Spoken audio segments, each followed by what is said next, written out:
Hello, hi viewers, welcome back to my channel Mad Hearty. This is your Madhusudan Reddy Kootreddy. So today we are going to know about protected cultivation. So what is meant by protected cultivation and what are the various components of greenhouse structure and what is the difference between greenhouse and polyhouse and glass house and shade nets, and what are the major advantages of protected cultivation, and along with this we also going to know about various structures of greenhouses. So based on their shape, the greenhouse structures are classified into various types, and based on their cost, the greenhouse structures are classified into various types. So till date, those who do not subscribe to Mad Hearty, so please do subscribe and watch my previous videos posted on my channel. So without going to waste any time, so let us begin our topic. What is meant by protected cultivation? So protected cultivation means cultivation of crops in a controlled environment is called protected cultivation. And what is meant by greenhouse? So greenhouse is a frame house structure, so which is covered with glazing material.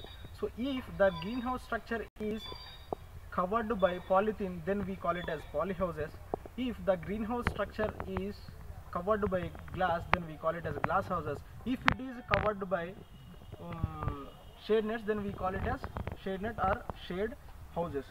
So this is difference among poly houses, shade nets and glass houses. So next we will talk about glazing material. So glazing material also called as covering material, right? So nowadays commercially low density polyethylene is used as a glazing material in most of the region. So the thickness of 200 microns size is most preferable glazing material for construction of poly houses. Next, so which type of crops are most suitable for the cultivation in poly houses?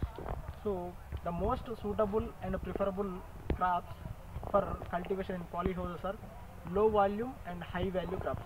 So low volume means seasonal crops, are so we can accommodate more number of lesser area.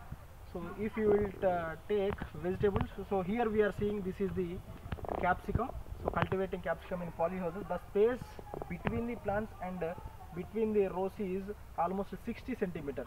So if we follow 60 centimeters distance means, so we will get more number of plants in lesser area. So if you will go for high volume crops means, if you will go for the fruit crops means, so there is no use, because for fruit crops the plant to plant and row to row distance will be more. So such type of crops will not beneficial for the cultivation in poly houses. In fruit crops, strawberry is suitable for the cultivation in poly houses. And next is high value crops. So if you will take capsicum, so per kg you will get around 70 to 80 rupees in the market. So these type of crops will be more helpful for the farmers in cultivating greenhouses. And in flower crops also, so we can go for the cultivation of gladiolus, we can go for the cultivation of gerbera.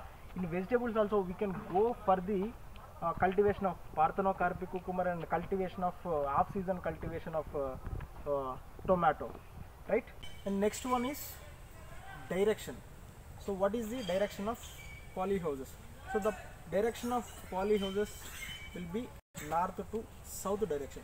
So why we have to go for the construction of poly houses in north to south direction?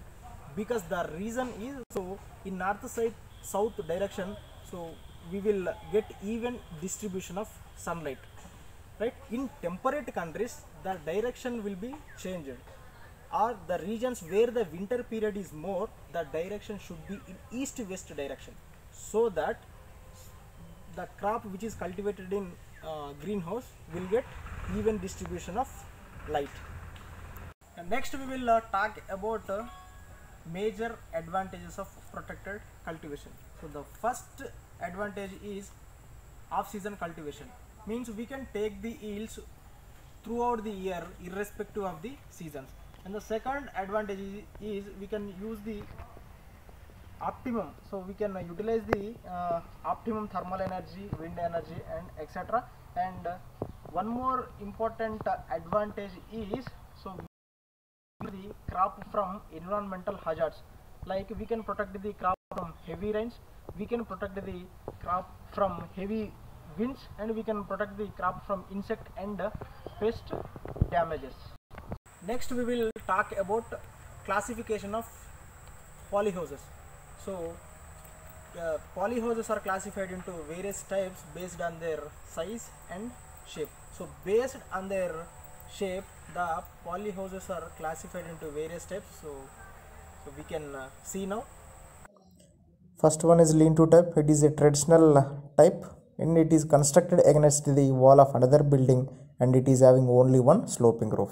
Second one is even span type. The width of the roof is equal for both the sides and it is mostly suitable for leveled or plain lands.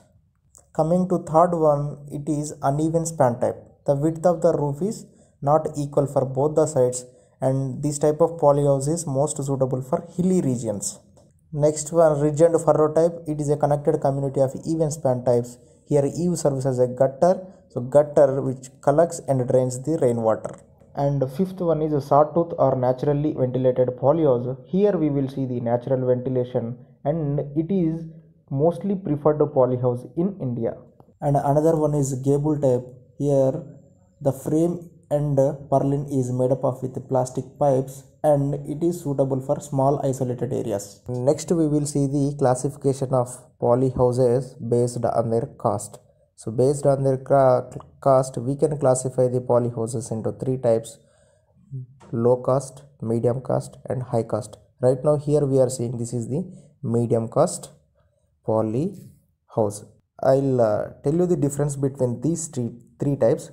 So for the construction of low cost polyhouses, the frame structure is made up of by using bamboo sticks or any other wooden material, and the glazing material will be used is UV stabilized polythene sheet, and in low cost polyhouses there is no environmental control.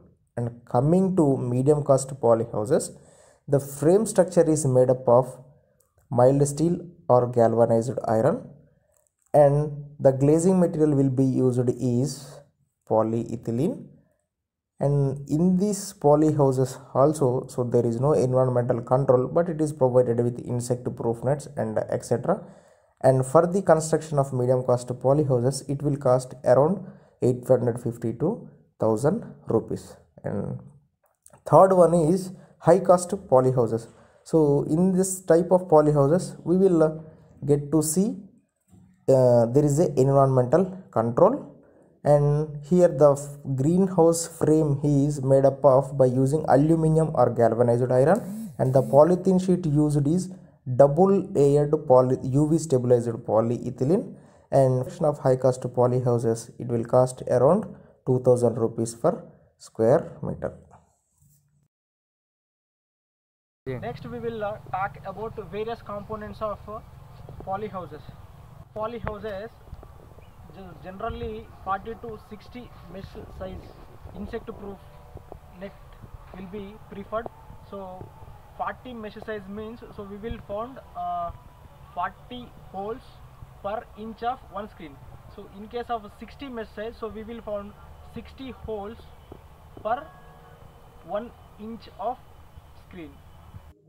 Here we are lifting up the curtain wall. So below the curtain wall we will see the insect proof net. I already told you that the size of the insect proof net is 40 to 60 mesh. So this is insect proof net. This is called as support rod or column. So it will give support to the truss. And it is a truss, the zigzag manner of iron rods arranged vertically, so which will provide support to the weight of roof. And it is a purlin, a horizontal support which connects the truss, and it is a additional support which is required where the heavy winds are occur. And next one is eave, lower border of the roof that overhangs the wall. The major principle behind greenhouse cultivation is the greenhouse effect. So greenhouse effect means tapping of solar energy in the greenhouse. So it leads to the warming of greenhouse. Here we are seeing this is sawtooth type or naturally ventilated poly houses. So in between the two structures, so we can observe the gutter. Gutter will collects and drains the rainwater. And one more thing is Emery Myers Emmett is the first person who used the polythene as a glazing material. So I already told you that the most preferred gauge of polythene is 200 microns or 800 gauge. This is all about protected cultivation. So if you like my video, do like, do share and do subscribe to Mad Hearty and hit the bell icon to get latest videos regarding farming. So in the next video, I'll again come up with one more important topic. Until then, take care. Bye bye.